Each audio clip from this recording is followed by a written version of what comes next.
The title was proposed by Nigel, and he did some arm twisting for me to do this. So here I am doing it. My arm still hurts.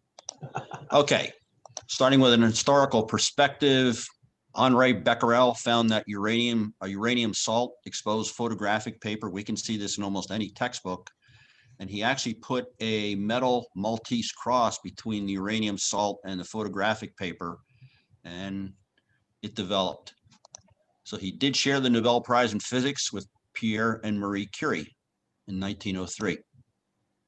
This is not Marie Curie, this is a model, but radioactivity was coined in 1898 by Marie Curie. And we're going to say it's the spontaneous emission of particles. We can't control how fast or how slow the particles come out of the nucleus of the atom. I would call your attention to the fact that this model is not wearing safety glasses, and we've got some glassware parked precariously on this little tiny table here. Not cool. Isotopic notation. The mass number is a superscript in front of the symbol of the element. Years ago, it was behind the symbol. Modern days, it's in the front of the symbol. The atomic number Z is a subscript, and the element symbol is behind there. We have alpha particles. They're identical to the nucleus of a helium atom. They're the least penetrating, which may give us a hint as to what the answer, one of the answers ought to be for that little quiz we put together there. Beta particles, they're electrons coming from the nucleus. And there really aren't electrons in the nucleus, but we have these beta particles coming out of the nucleus. Gamma rays, this allows the nucleus to release excess energy. They are very penetrating. And positrons, these are positively charged electrons coming from the nucleus. And eventually these positrons are going to encounter an electron and annihilate each other. Some atoms spontaneously emit neutrons. They are extremely penetrating too. Okay, here's where we do a little bit of quiz work. Remember, I'm still a teacher. So if we have uranium-238 giving off an alpha particle, what's the daughter? Oh God, he's asking us a question. He's being interactive. I don't know what to do now. I thought this was going to be a lecture. Anyone? Subtract. Subtract the 4 and the 2 from the 238 and the 92. Right. And what is the product? Well, it would be a mass Thorium. of 34. And very good. Thorium. 234, right. So here's iodine 131. What is this strange particle here? Beta particle. Electron. That's a beta particle, and what's the product? 54. Radon. No. Whoever's next to iodine. Xenon. 131. Okay, so now we're gonna go from English to chemistry. Write the equation for bombarding bismuth-209 with deuterium and production of another nuclide and a neutron. There's a lot going on here.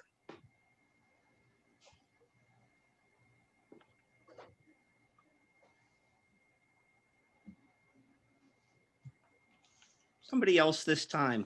The chair doesn't answer all the questions. This is not my thing. I'm very nervous about this quiz. So it's going to be bismuth 20983, yeah, plus 2,1 hydrogen. And that's going to give you, what, a 0,0 neutron and 1 0 neutron. Yeah. A 1 0 neutron, yeah. So, and then polonium 210, right? Right. Which is named after what? Poland. Yes. Okay, nuclear stability. We put it in 3 classes. Some atoms spontaneously fission. Some atoms give off energy. And some are just stable. These atoms are either stable or unstable. It's stable if the forces among the particles that make up the nucleus are balanced. It's unstable if the forces are unbalanced. if the nucleus has an excess of internal energy. So it sloughs off that internal energy by giving off particles or rays. And it can result from either too many neutrons or, in somewhat rare cases, too many protons. And the radioactive atom is going to reach stability by throwing off nucleons, which are the particles in the nucleus, as well as other particles, or by releasing energy like gamma rays. Penetrating power, alpha particles can be stopped by a piece of paper. Beta particles will penetrate through that. We could stop it with a piece of wood or a relatively thin sheet of aluminum. Gamma rays, we need lead or concrete to stop them. So gamma rays are quite penetrating. Alpha particle emission. Here we have U-238 giving off an alpha particle, and this particular nucleus here is called the daughter nucleus, so we're using the right terminology. I'm buzzing through these fairly fast. Is that okay? Okay, I see Roger nodding. Good. Neutron becomes a proton, which stays in the nucleus. It emits an electron. That's our source of electrons coming out of the nucleus, which we call beta particles. And it's also allowing the atom to slough off some energy. Positron emission. Proton becomes a neutron, which stays in the nucleus and emits a positron, which is ejected from the atom. Some atoms, the K shell of the atom reaches out, grabs an electron, like iodine 125. It's called electron capture, and it also can give off some energy. Beta particles and gamma rays, cobalt 60 will form an excited state of nickel 60 and give off a beta particle, and that will give us nickel 60 and emit a gamma photon. So there's a lot going on here. Some radiation units, an old one, Curie, named after Madame Curie, gives us an indication of the rate of decay. It's a rather large unit. Roentgen, exposure based on the amount of ionization produced in air. The rad is similar to the Roentgen. It's the absorbed dose of radiation. And REM is the most important one for us. That's the radiation dose equivalent. The SI unit for the REM is the sievert, which has not had a lot of use here in the United States yet. So a Curie is 3.7 times 10 to the 10th disintegrations per second. So that's a rather large unit.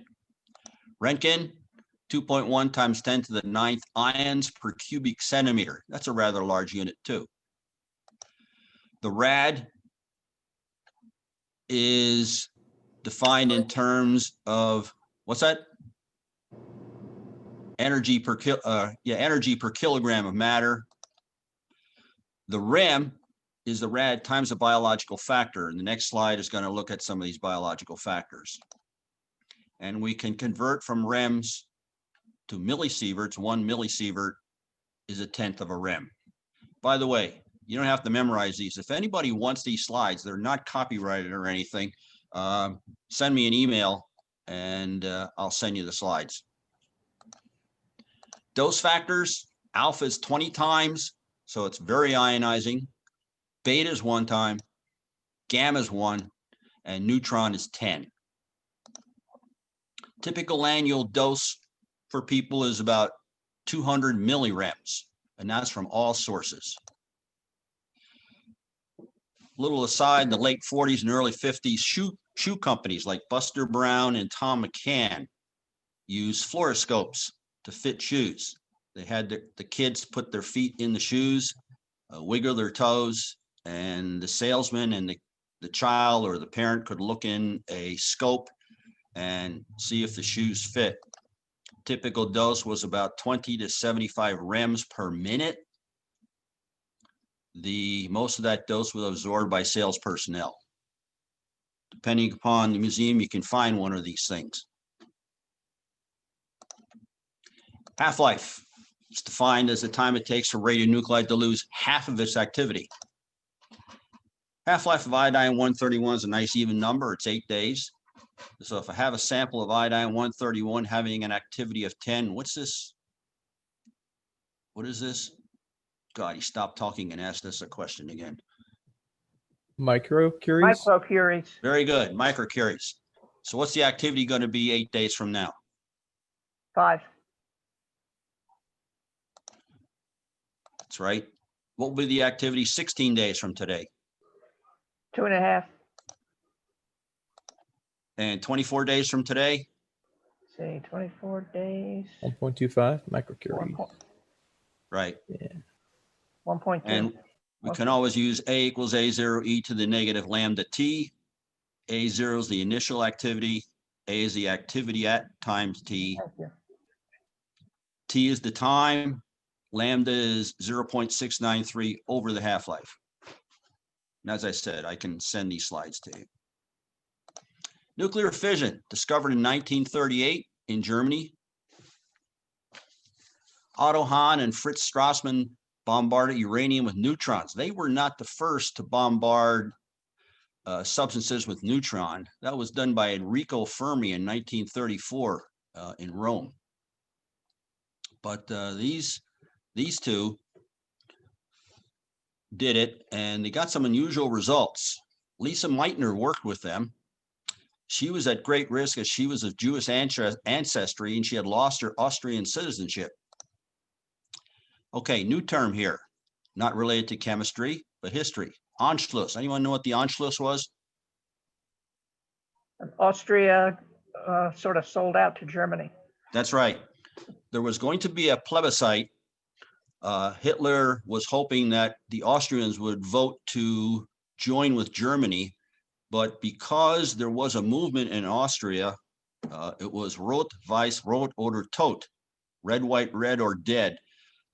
He was afraid that the Austrians would say no to that, so he just marched his army into Austria. That was what the Anschluss was. Anyway, Lisa Meitner emigrated to Stockholm, and she crossed the German-Dutch border illegally. She received a letter from Hahn. One of the products of Hahn's work here was barium. So people were scratching their heads saying, how was that possible? Because barium's atomic mass was 40% less than uranium's. So Meitner's nephew, Otto Frisch, he was skeptical about it, but Meitner trusted Hahn's ability as a chemist. So Meitner and Frisch were in Copenhagen over the Christmas holidays, and it snowed. The two went for a walk in the snow. Frisch was on skis. Meitner was walking. They came to a tree stump, and these folks were real nerds. They did calculations in the snow on the tree stump. And Meitner suggested the nucleus as a liquid drop model. She wasn't the first to do so because George Gamow, who was a Russian physicist, suggested it, and later Niels Bohr also suggested it. Interestingly enough, George Gamow was one of the first proponents of the Big Bang Theory. Not the TV show, but the actual Big Bang Theory.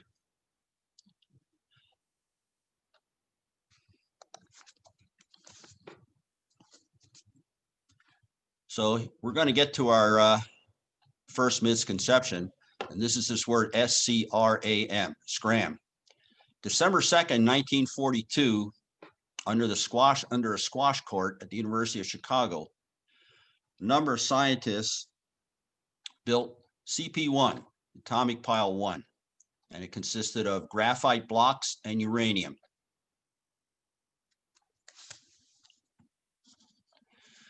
There was a button here that if things got out of hand, the word SCRAM was written above the button, and that meant time to get out, as in scram, run away.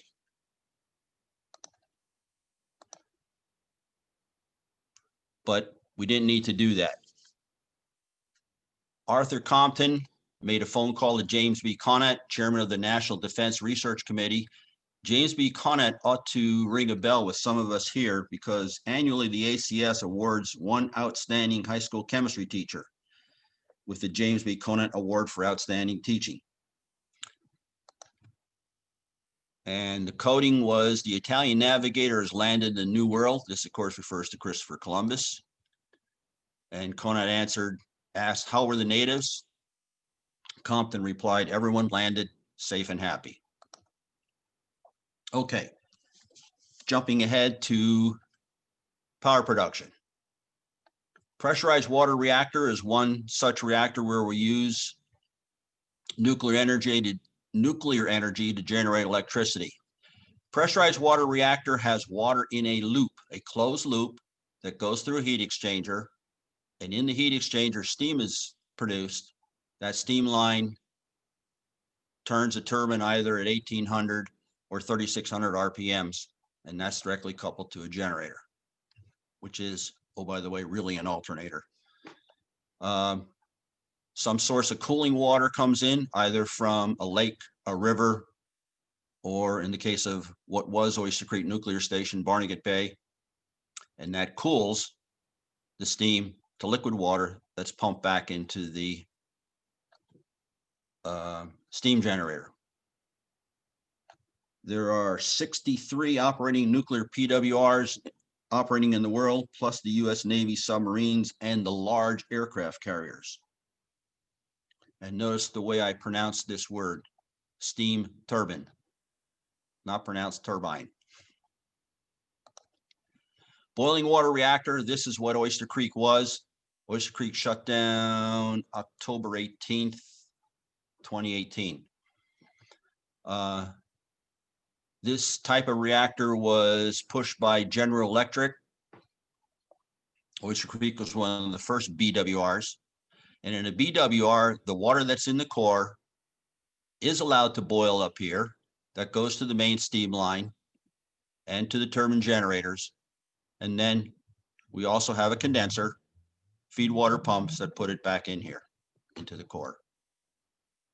And there are 31 BWRs operating today. Canada has a type of reactor called a CANDU, the DU standing for deuterium. They use heavy water as their coolant and their moderator. And that heavy water, it's not that much different than a PWR, goes through a heat exchanger that produces steam that turns a turbine that generates electricity.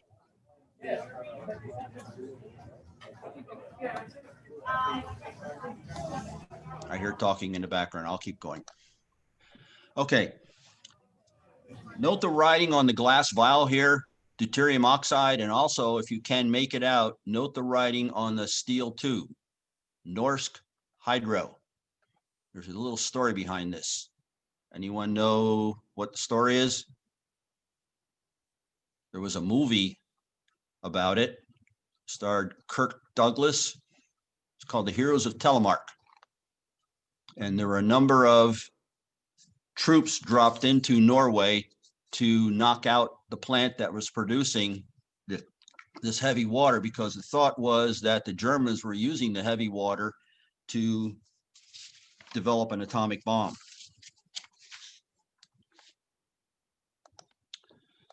So as we said, nope, that's not it.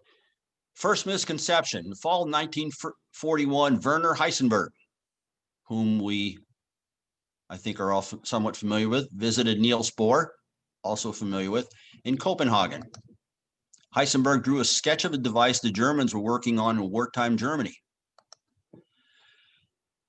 So Bohr fled Denmark, and in 1943, he settled in Los Alamos and worked on the Manhattan Engineering Project. Anyone know what the Manhattan Engineering Project was all about? Atomic bomb. Atomic bomb? That's right. So while he was there, Bohr discussed this sketch given to him by Heisenberg.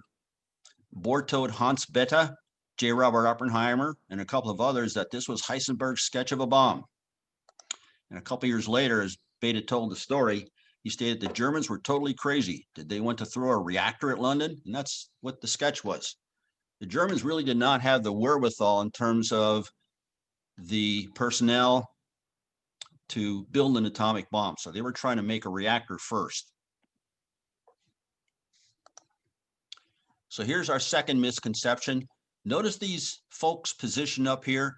There were no photographs taken of this event. It's only sketches. These folks here have bottles, and these bottles are filled with cadmium sulfate. And if things got out of hand, they were going to dump these bottles onto this thing. Well, things didn't get out of hand.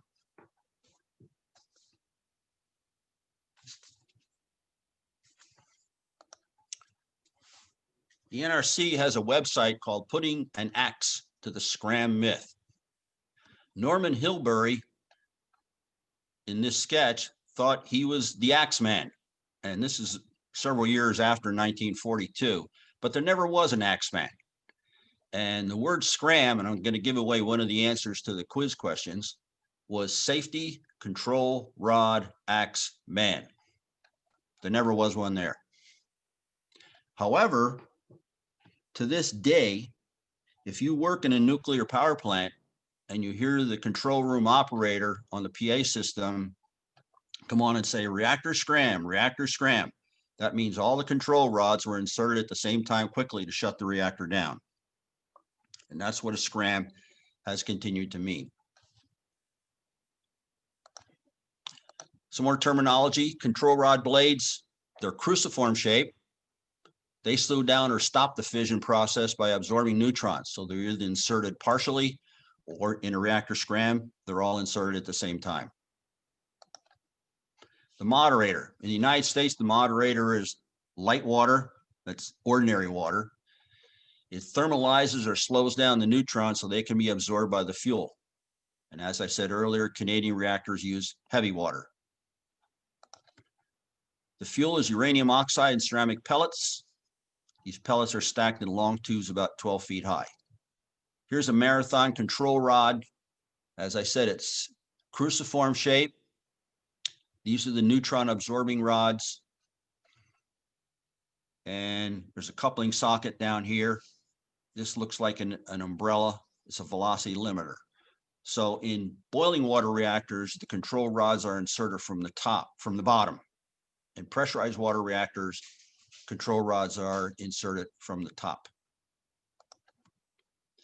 So we need another parameter to understand how the control rod blade works.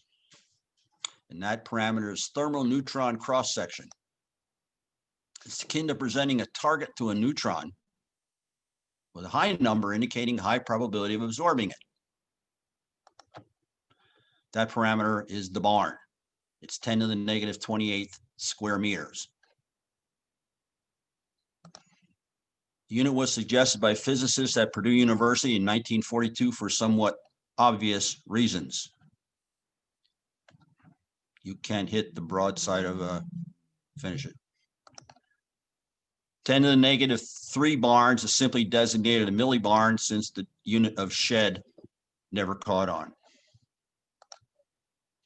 Boron carbide is the solid in control rods, B4C. Boric acid is used in PWRs. So PWRs have the mineralizers next to them that demineralize the boric acid to increase the reactor flux.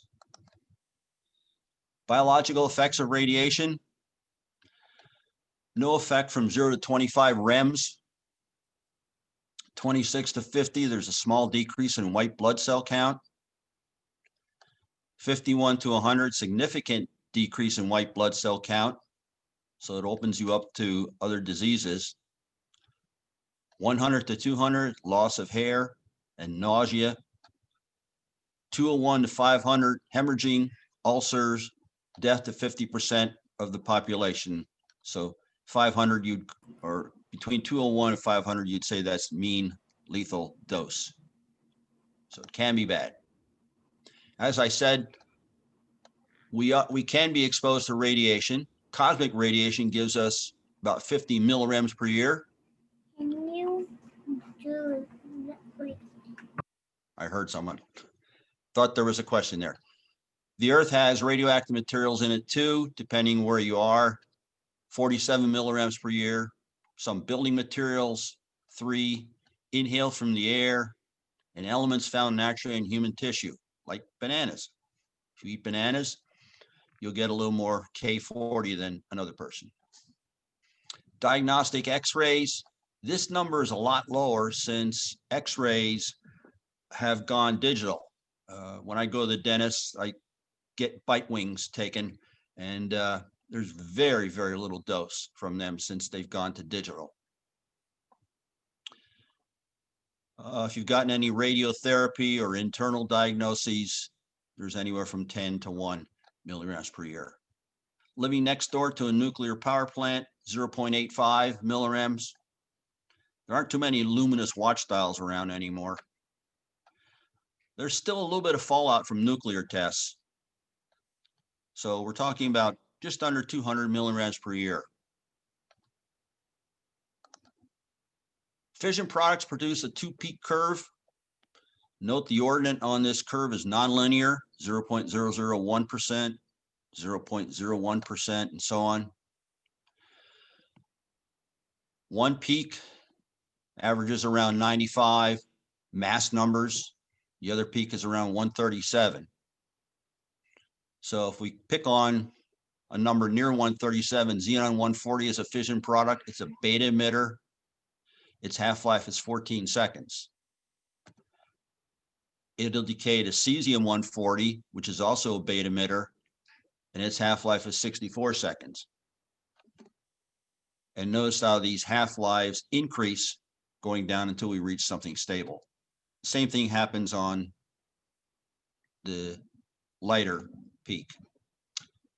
In the life of a nuclear core, some plutonium-239 is also produced. And as the plutonium-239 fissions, you also get a two-peaked curve, but it's shifted a little bit to the right. The reference manual for radionuclide information is called Nuclides and Isotopes, also known as Chart of the Nuclides, published by General Electric Nuclear Energy. And General Electric is very big in nuclear energy. Later editions than mine, I have the 14th edition, are from Knowles Atomic Power Laboratories. And if you were a Navy nuke, you may have been stationed at a place called Ballston Spa. It's in central New York State, close to Schenectady, New York, and they pronounced it Capel. This is my book. It's got my name on it. Nuclides and Isotopes, 14th edition, Chart of the Nuclides. You can actually get a wall chart of the nuclides, not as useful as this book, but the wall chart is about 6 feet wide and about 2 feet high. And it has lots and lots and lots of these little rectangles in it. So if we zero in on one of these isotopes, cesium-137, it tells us its half-life is 30.17 A for years. It's a beta emitter. It also gives off a gamma ray, and the energy of that gamma ray is 661.7 keVs. It gives us the nuclear cross section in barns, 0.11 barns. And this little triangle down here tells us that it is a fission product.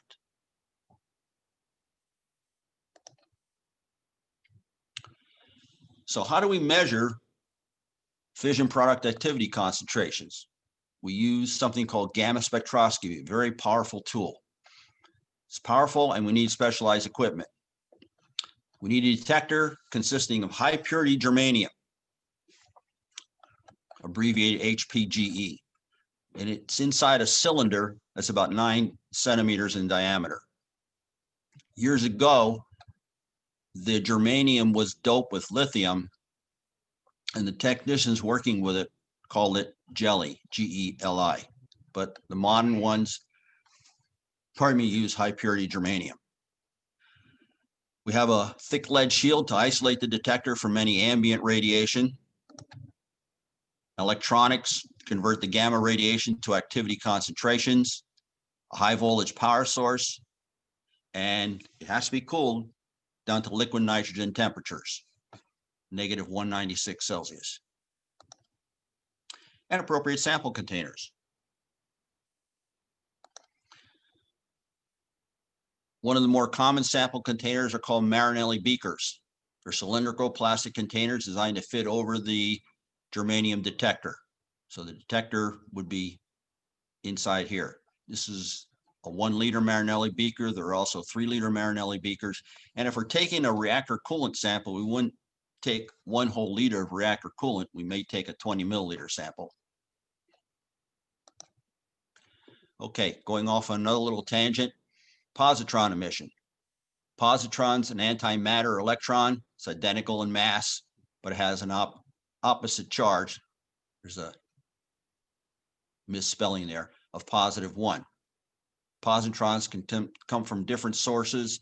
If any of us have had a PET scan, they're produced in nuclear decay.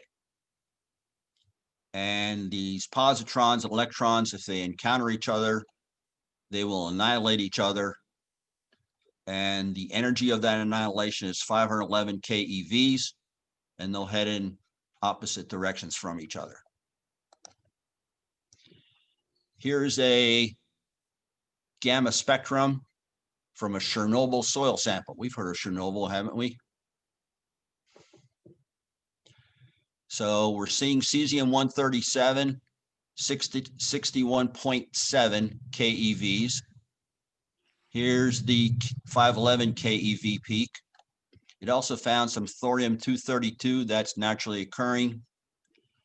Potassium-40 is also naturally occurring. And this is a misprint here. This is bismuth-214, which is also naturally occurring. Now, fortunately, we don't need to interpret a gamma spectrum. The software produces a table of radionuclides and their activity concentrations for us. So let's suppose this sample we've taken has cesium-137 in it, and it gives us an activity concentration of 4.5 E-6 microcuries per ml. Another one might be cobalt-60, 1.4 E-6 microcuries per ml, and there may be some barium-40 in this. Any radionuclides not listed, we report as less than MDA, less than minimum detectable activity, because of course we can't measure 0. This is a portion of a gamma spectroscopy report. I made the numbers up. I just pulled the numbers out of the air, and it does not represent an actual reactor coolant sample. There's an excellent reference as to what happened on April 26, 1986. It's called Midnight in Chernobyl. The letters in the title are deliberately skewed. The only problem I have with the book is the author mixes centigrade and Celsius throughout, but it's an excellent manual on what went wrong at Chernobyl. Here's a sample of a soil at the first nuclear detonation near Alamogordo, New Mexico. Does anyone know the name of that site? Trinity. That's right. So this is the trinitite soil sample. Very good, one gold star there. I don't know when this was taken, but we see there is some cesium-137 there. There's the 511 keV peak and a couple of other naturally occurring radionuclides. A little more detail. These gamma spectroscopy detectors, they're passive devices. They interact with gamma radiation via the photoelectric effect, Compton effect, and pair production. Most important is the photoelectric effect. Voltage pulses for each gamma ray that interacts with the detector are analyzed with a multi-channel analyzer. That takes the transient voltage signal, reshapes it into a Gaussian or trapezoidal shape. In other words, it turns it into a peak. There's an analog to digital converter that sorts the pulses into specific channels. That multi-channel analyzer goes to a computer which analyzes the data using installed software. And energy and intensity calibrations are performed at specific intervals using standards that are NIST traceable. This is very important because if the resident NRC inspector asks for the most recent standardization data for your gamma spectroscopy system, that's a big deal. So you better be able to produce it. And having worked in the industry and having dealt with NRC inspectors, I've become a bit of a pain in the ass to people that take my temperature if I go to the doctor or go to the dentist. They pull this digital thermometer out, put it to my forehead, and they say, yes or no, you can go in, or no, you can't. And then I would ask them, well, can I see your calibration sticker? And of course they can't. A little more detail. The product of the gamma spectrum analysis is a table that shows radionuclides identified and their activity concentrations, units of either microcuries per milliliter if it's a liquid sample, or microcuries per gram. Radionuclides not quantified, they're reported as less than MDA, minimum detectable activity. In the second episode of the HBO miniseries of Chernobyl, right near the beginning of that episode, you can get a feeling for how one may obtain a gamma spectroscopy analysis. A nuclear physicist was played by actress Emily Watson, and she's in her laboratory in Minsk when the radiation alarm goes off. So she silences the alarm, opens a window, and takes a smear sample. She puts the wipe in a shield and very quickly obtains a spike on an oscilloscope, which she identifies, as she states it, iodine 131. We wouldn't say that here in this country. We'd say iodine 131. So that may be a European way of pronouncing the name of the radionuclide.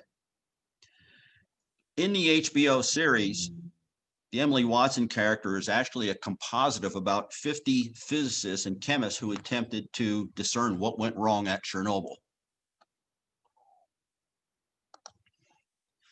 So the most obvious portion of the gamma spectroscopy system is this. This is called a shield. This is the lead shield. It stands about 4 feet tall, weighs about 1.5 tons. And what's not shown in this empty space here are the ADC and MCA. They're both contained in one unit. There's a desktop computer and a printer. Some veteran technicians may refer to this as a cave, but the correct term is a shield. Underneath it is a liquid nitrogen dewar. Notice how I pronounce that word, dewar, not doer, because we have to keep that detector at liquid nitrogen temperatures. Inside the shield, here's our detector, about 9 centimeters in diameter. The Marinelli beaker sits over that. There's lead, iron, aluminum, and also there may be copper lining the inside of the shield. And as I said, if the technician is taking a reactor coolant sample, he's not going to take 1 liter of reactor coolant. He may just take a 20 milliliter bottle and put it right on top of the detector. So why is this useful? Well, these reactor coolant samples are taken once per day, and that monitors the health of the reactor coolant. In the case of the reactor S.C.R.A.M, a technician is dispatched to obtain a coolant sample to assess the condition of the coolant.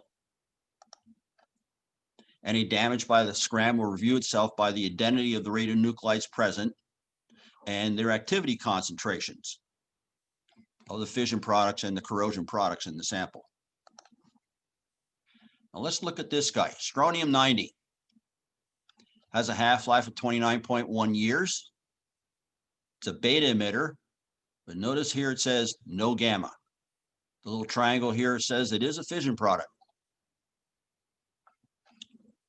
This is a bad guy. Why is this a bad guy? Strontium-90. Where's strontium in the periodic table? God, he stopped talking. It's under calcium. That's right. So we call it a bone seeker.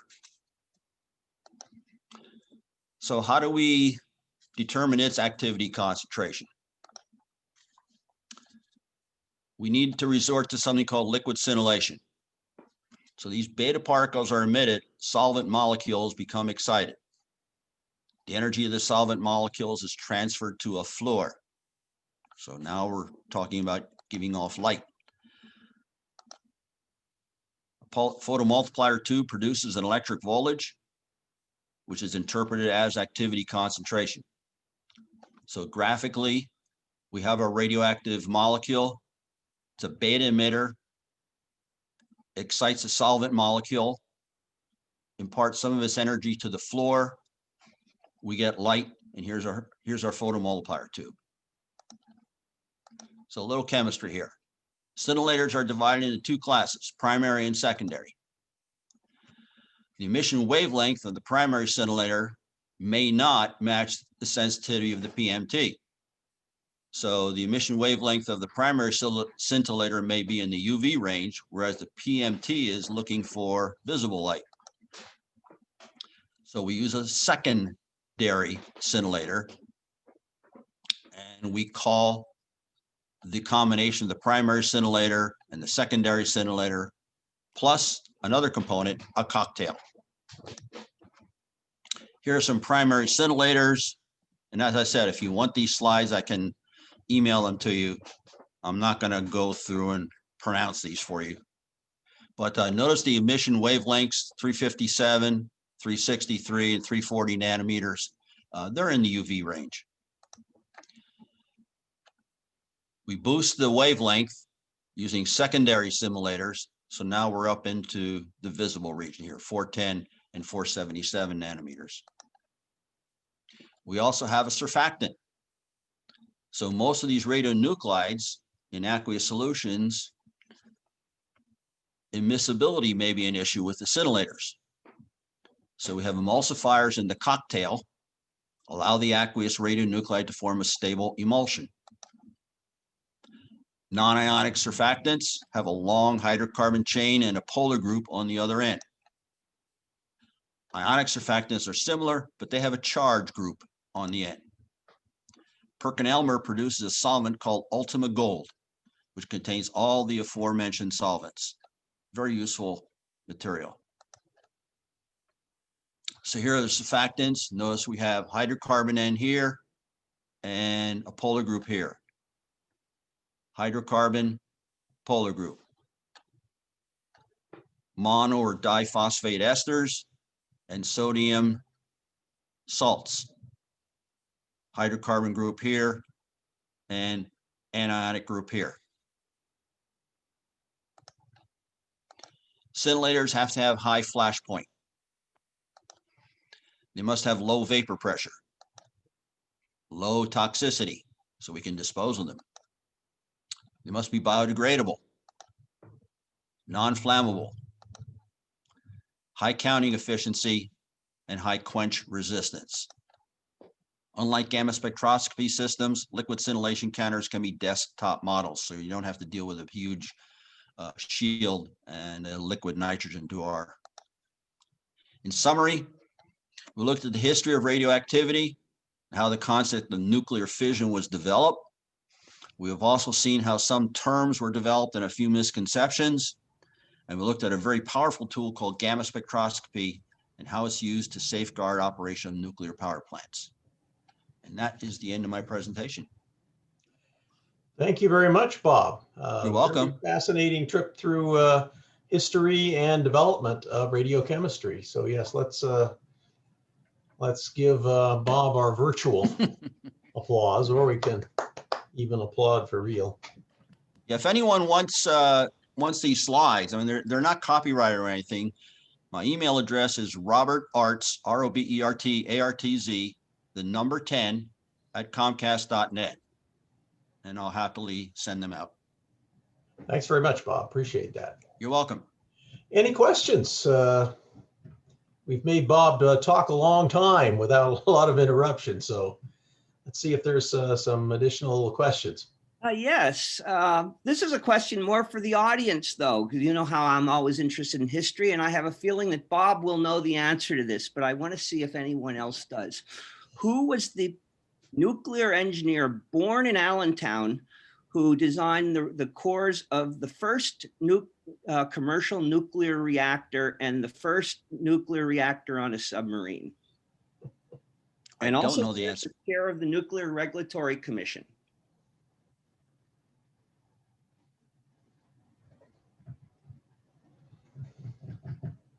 I don't know, Roger, you may have us stumped. Were his initials HR? No. Okay. NP. I don't know. You were probably working as a nuclear chemist at the time he was the chair of the NRC. Nunzio Palladino, Oh, yeah. Okay. Born in Allentown. born in How about that? Allentown, bachelor's and master's degrees from Lehigh, and was dean of the College of Engineering at Penn State with no PhD. I'll be darned. And his sister was Madeline Palladino, whose picture hangs in the old Oh. courthouse in Lehigh County, who was the first woman judge. Now, Okay. a little bit of trivia there. Yeah, thank you. I have a story and a question. Okay. So I'm from Argentina. We have a couple of nuclear power plants there. And by a couple, I mean two. Yes. So one of them, the one that was close to where I lived, you know how nuclear power plants are supposed to produce energy in a steady way, right?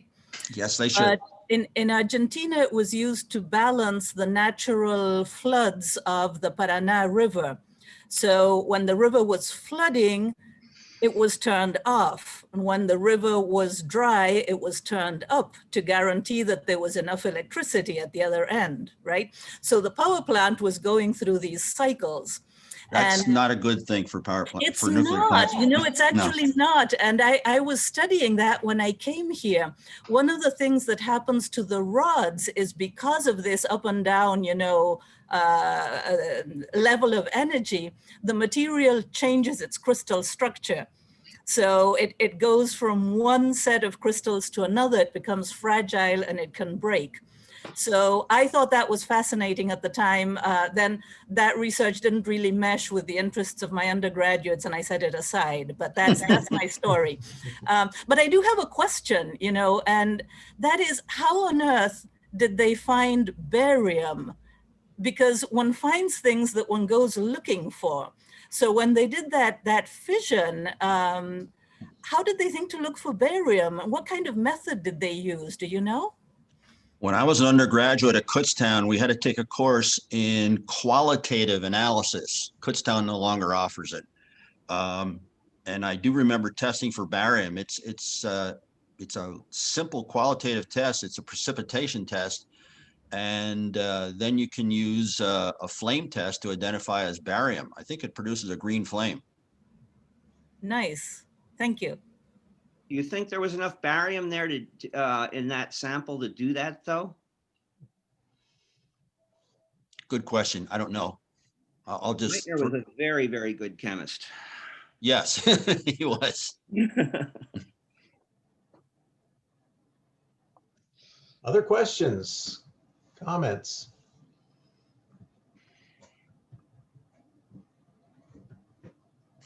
Well, this is a very, very interesting talk, and thank you for delivering it to us. You're welcome. And as I said, if you want copies of the slides, I'll happily send them out. Okay, well, thank you again very much, Bob, for putting this together. This is just really an excellent review presentation and enjoyed it tremendously. So thank you. Good. Very much.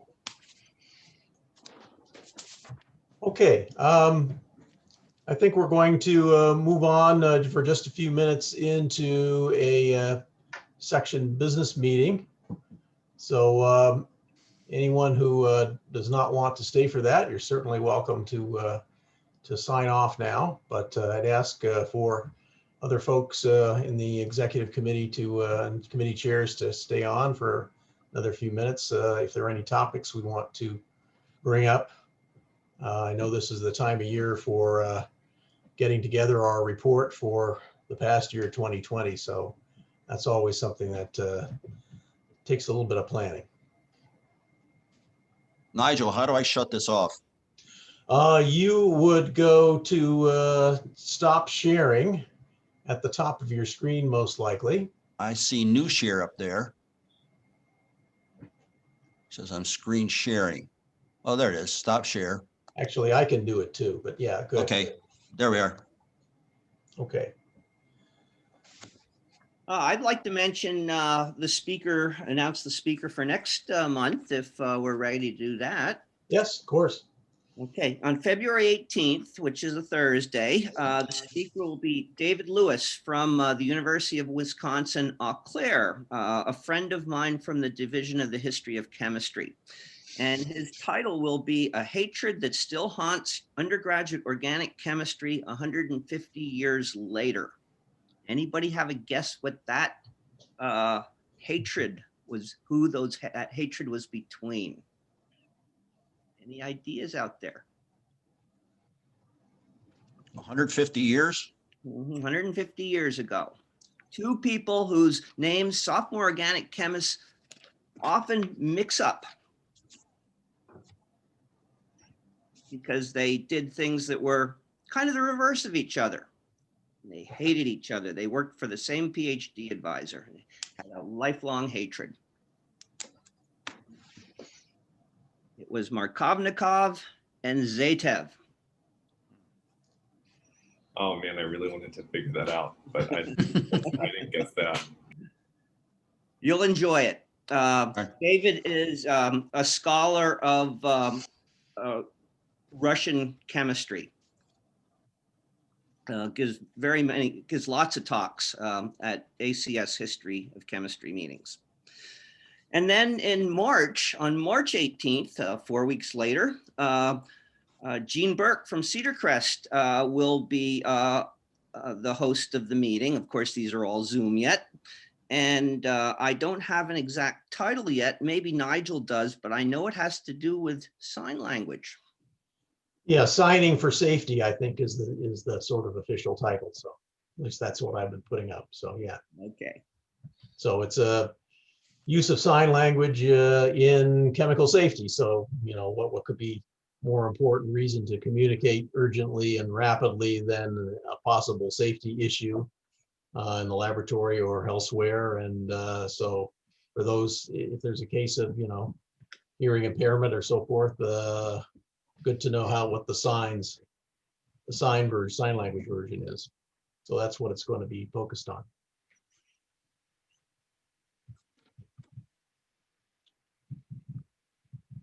Anything else, Roger? Oh, no, that was about it. Okay. Thank you, Roger. Again, good seeing you again. Same here. So as I mentioned, annual reports are coming up. I just this afternoon went on to the new ACS Communities site for filing the annual reports. And so it's going to be another learning experience, I can tell already. Is it similar to the old, or is it a totally different format? It's kind of a parallel of the old format, I would say.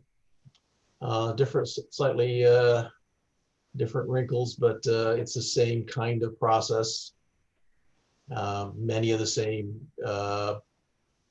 questions that you need to answer, blocks to fill in. And it can now be accessed. I know I tried to get on also, and I was not able. Same with me, but this afternoon I was able to get on, and so I put in the February meeting.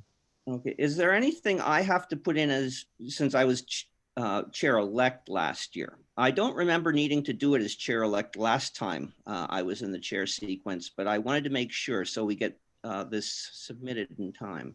Right. I think it's, George, I think it's mostly you as the chair for 2020 that does the administrative part. Yeah, and plus the events, you know, from December through the summer, and then you can put your stuff at the end, September, October, November stuff you can add in once I get the other ones in. It doesn't really matter if it's all sequential. At least it didn't matter because you could push a button to make it sequential, but we could, you know, I haven't actually looked at it yet but I do have to get to it soon, I know. And other people were requesting access in my division, so I had to email people to the main place to get them added. So I'll be looking at it the next day or two. Did they put back the due date at all because of the website As problem? far as I'm aware of it, it's still listed tentatively as February 15th. Yeah. So that's something we'll have to organize ourselves around. I've got, you know, notes on every meeting, basically, virtual or not. So if you need some background information, let me know. If you can give me an outline, then I will make space savers to get it all filled out through this September. Then Nigel can fill his in, and then I'll go back and backfill it because it'll be much easier once you know all the things that are there. I can do that. Yeah, I can send you basically the calendar. And another thing, which I don't know the answer to, are we losing the last 10 years or is that going to carry over? I mean, we've had the new system I don't since know. basically, 2010 or 2011 through now. I don't know the I answer to seem to that. remember last time there was a new system, everything disappeared. Well, I'd like to think that, we have learned, well, I don't know what the answer is, but I mean, I know I personally put a lot of stuff in from stuff over the last 10 years. I like to think that it's possible to save it because, especially like I would put meeting minutes in and various things that if it's lost, in many cases, it's lost forever. People that have been active for 5 or 6 years and they drop out, they're not going to be accessible. Even, the minutes, for instance, that we have are in our emails. And if we, people drop out, they won't have access. You won't have that going forward. Last time, unless stuff had been saved on paper, it all disappeared. Ugh. Well, Jeremy Hyman has just joined us, our SEED program coordinator. Very good timing, Jeremy. Oh, good. Glad to hear that, Nigel. I apologize that I missed the talk there. That's all right. Had to Bob do will some- never forgive you, but hey, It looked very interesting, Bob. I had to do some I'll errands. send so. you the slides. Thank you. That sounds good. I'll take a look at them. Thank you. Just So send me an Jeremy- email and I'll send you the slides. Thanks. Jeremy, actually, it's perfect timing if you want to make a few comments about the progress of the SEED program this year and some of the issues that have come up. Sure. Thanks, Nigel. Hi, everyone. Hello. So at this point, so I attended the National SEED Coordinators preliminary winter meeting on Tuesday evening. And at this point, the national office hasn't yet decided, not surprisingly, as to having a lot of in-person versus a limited amount of in-person research versus an all virtual program again this summer. They have a plan A and a plan B. At this point, I, upon their encouragement, am kind of following plan A, which is that there would be 3 different modalities of Project SEED. One would be the traditional 8-week in-person program.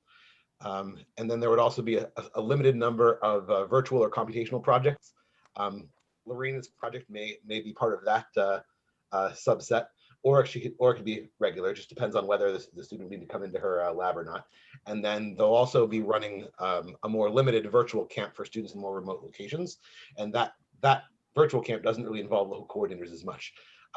February 1st, they're planning to make a preliminary decision as to whether it seems likely that a lot of universities will permit students on campus in the summer and thus move forward with our proposal submission process in early to mid-February. And they're planning to start having us market to students around the 2nd week of February with wherever we are by now. We also are aware that certainly some universities have already made the decisions to not permit undergrads, let alone, of course, high school students on their campuses this summer, but the mentors who I've been in touch with at this point are tentatively interested. So at this point, we do have about 7 or 8 potential SEED spots for this summer for students throughout our region, which is exciting. And the one thing we wanted to raise about that to the group here was that as SEED has fortunately increased its student stipend, the students generally receive $3,200 for their stipend now. That's up from used to be about $2,500, changed over the past couple of years. And with that change, they've also significantly increased the amount of matching funds that they're requesting. Now, fortunately, much of the time, the mentor labs and or their institutions are able to provide close to that amount of funding or even that amount of funding. Sometimes, however, they can't. Now, they are a lot more lenient with new sites. While I was a coordinator in the Bronx for 8 or 9 years, our Lehigh Valley site is new. And since it was canceled last summer, at least the in-person portion, we just had some students in the virtual camp. Consequently, yes. I'm sorry, give me 1 second.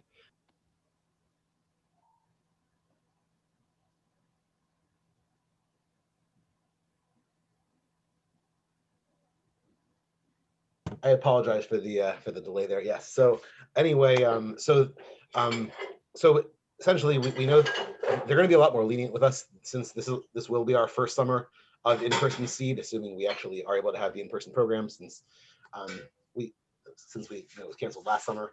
So as such, this may not be as pressing for this year, but in terms of sustainability and thinking forward, it seems like if we could get some matching funds from the section, I discussed this with Nigel and Lorena briefly. It seemed like, and forgive me, I think that both of them know this better than I do. It seems like there are a couple of possible paths forward. There was a supplemental educational award that Nigel mentioned, as well as possibly our proposing to the committee here to set some amount of funds aside. Again, for this summer, we might be okay with no supplemental matching funds. But what I can say from prior experience, and I'm actually checking with Raquel, who's the person in charge nationally, about this for our section right now. But generally, you know, the more matching funds you have, the more likelihood you have of your full proposals and student spots being accepted. So that's what I would say. I can't give you an exact dollar amount of how much would be nice to have, especially since this year they're going to be leaning with us. But I think that, and I also am not really sure at all how much, you know, the group would be able to come up with towards matching funds. But you know, a few hundred would be great. If it was more in the 1 to 2K range, that would be even better. And I think, and certainly thinking moving forward to the future, it would be very beneficial if we would be able to be looking at that like over $1,000 range. But that's what I have for now. Do you think you could make a proposal to the EC, you know, in the next couple of weeks or so? I don't know when we're, Roger, I think you were planning to have an EC call here. Yeah, so yeah, we have to get that together. Sure. What would that, is there like a particular format that you would want that to follow? I'm not familiar with that, because fortunately in the past when I did this in the Bronx, I was always able to generally corral matching funds from the partner institutions or occasionally from other sources that didn't use the local section. So Well, yeah, what does that involve? Doesn't have to be a thesis. Just, you know, just kind of put down what you just said, you know, a quick summary of that, the whys and wherefores, and just give us a ballpark figure that you think would be helpful. Okay. We'll discuss it and decide. And so in the email chain that I had with you and then with Lorena, you had mentioned the proposal to the EC, which would be this. You also mentioned that there might be the possibility, I wasn't sure if that was for now or for the future, of using some sort of supplemental educational awards. That's separate from the proposal, correct? Yeah, that'd be something else. I mean, you know, for the longer term. Okay. Is this something that long term we might want to include some support money every year? Okay. I think that's a separate question. Okay, sounds good. Is it reasonable in terms of this proposal? Since I'm not familiar with the process, should I make a request for the higher end, like 1,500 to 2,000, and see what the committee's able to give, or should I start with a smaller amount? I know that different bodies prefer different approaches here. I'll deny I ever said this, but you're better off asking high and getting less than asking too little. Yes. Okay, great. That's usually the case with other processes. Just wanted to check if that was the case here.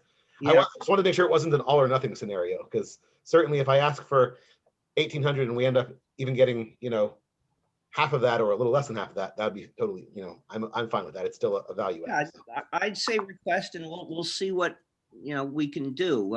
Okay. The section expenses are running less than normal since we don't have in-person meetings that we're subsidizing. So maybe there's a little more money, although I don't know. I haven't looked at the numbers yet, but it's certainly something that can be considered.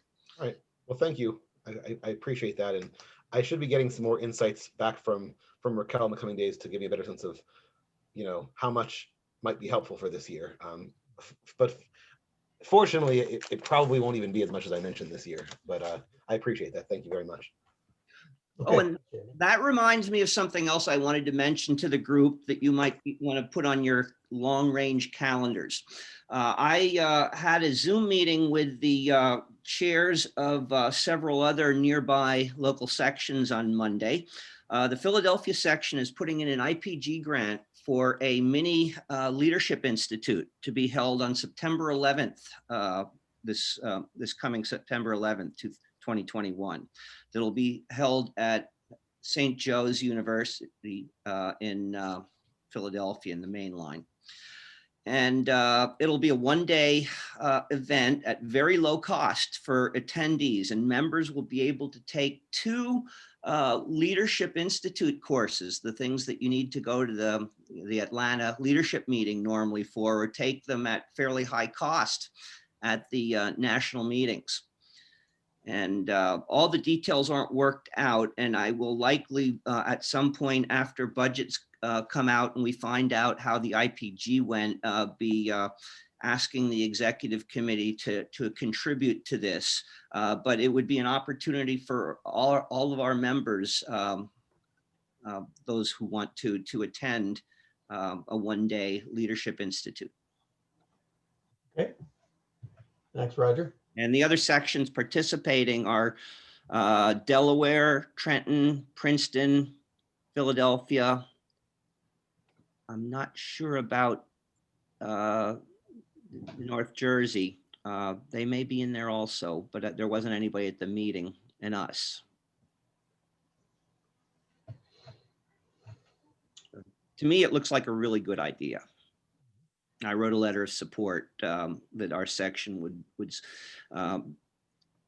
be very interested in having our members attend. I didn't say anything about money in that letter, but I said that we were supporting the funding of the IPG.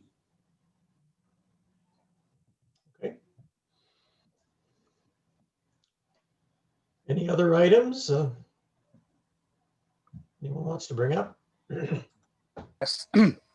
The Met grant. I do want to get moving on that because obviously we want to use it sooner rather than later. I sent out emails and I got some responses, and it's the middle of January. I'm hoping to have an item or items picked out ideally by the end of the month so we can get that process moving. And I'm also going to see if I can get the treasurers to send me in advance portion of it so that I can, I will be, paying for it by credit card. And Nigel offered to receive the items, which makes a lot more sense to send them to somebody more local than I. So once we figure out what we're purchasing, I'll have it shipped to Nigel's place. And at some point in the future, maybe we'll have a cool party at your house again, like we did a few years ago when it's reasonable to do that. But at least at this point in time, it will be relatively local and we can spread it out. Obviously the biggest question that we had was, are the items that we're looking to purchase going to be more relevant for making quality presentations like we just did tonight, or something that is more valuable to have, members use for recording presentations for meetings going forward, assuming we continue to have virtual meetings, recording for a regional or a national meeting. And that's one thing that we never really figured out. I think somebody came back when I asked if the thing we originally asked for might be available again, and I got the answer that it's still not available, the one that we had, but it was just something we randomly picked out just to fill the test at the last minute. So we can, we're looking for an item, but I do hope to have it in our possession soon, because the whole point of the grant was to have it ready to go. And for anybody doing a session for the next meeting, the deadline closes, I think, on the 19th, and whatever the deadline is to have it downloaded, we'd have to have that done by, I assume the end of March if the meeting is in April. So that's just one of those things that we'll get working on in the next 2 weeks.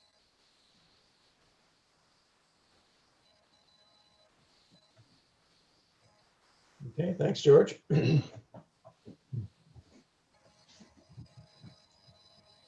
Anything else? Nigel, should I go and discuss the progress with the after school program?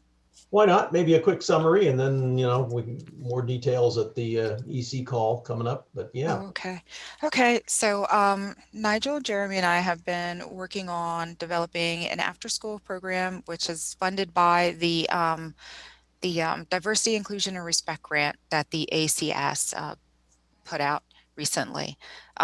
We received full funding. I'm not sure if everybody is aware of that, but we've been working on a schedule which I think is coming along quite nicely.